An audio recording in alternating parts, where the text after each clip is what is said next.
Stand like a mirror before you. It's a quote by filmmaker Maya Deren, which is an artist I've been interested in the past years, and I've done other projects related with some of her films. It's a title that any person can say, but for me it has a specific meaning.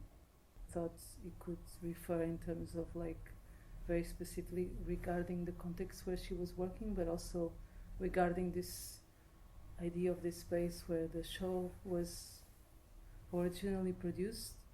This room in the new museum, they normally invite artists to make site-specific projects for that space. It's more like a transparent gallery. It only has one wall on the back, and the front wall is glass.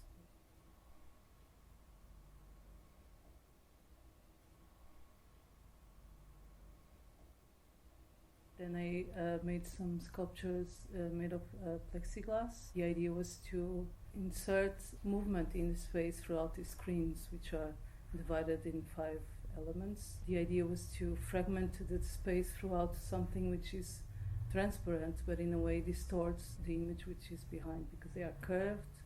They have a lot of metal in between, so the metal was really important for me in terms of like how this material stands behind this, confronting this kind of very flatness and rigid plates, how it stands, how all the sculptures are constructed. And so it's just the idea of the sheet of plexi which is bended, and then you just press it or clamp into a sheet of metal.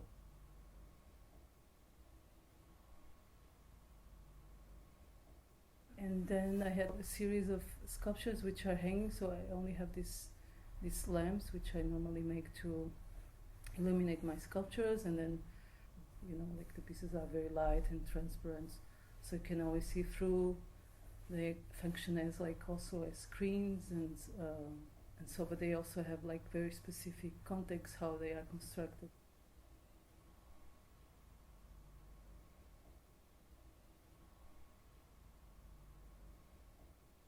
When you enter in the room, there's this idea of the perspective and the happening or the event that is going to happen in the middle of this space, which is this auditorium.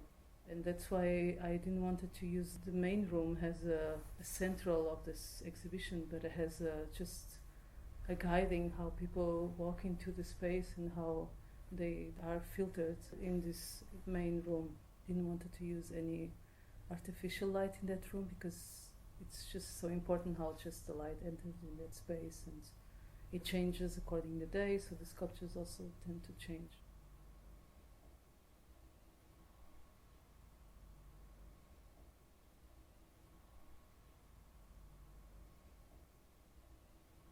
I played with this idea of like the rope, which is making a drawing in this ceiling of this corridor just by reintroducing these lines, or these green lines that exist in the ceiling, and in a way the space becomes more what it is or what it was.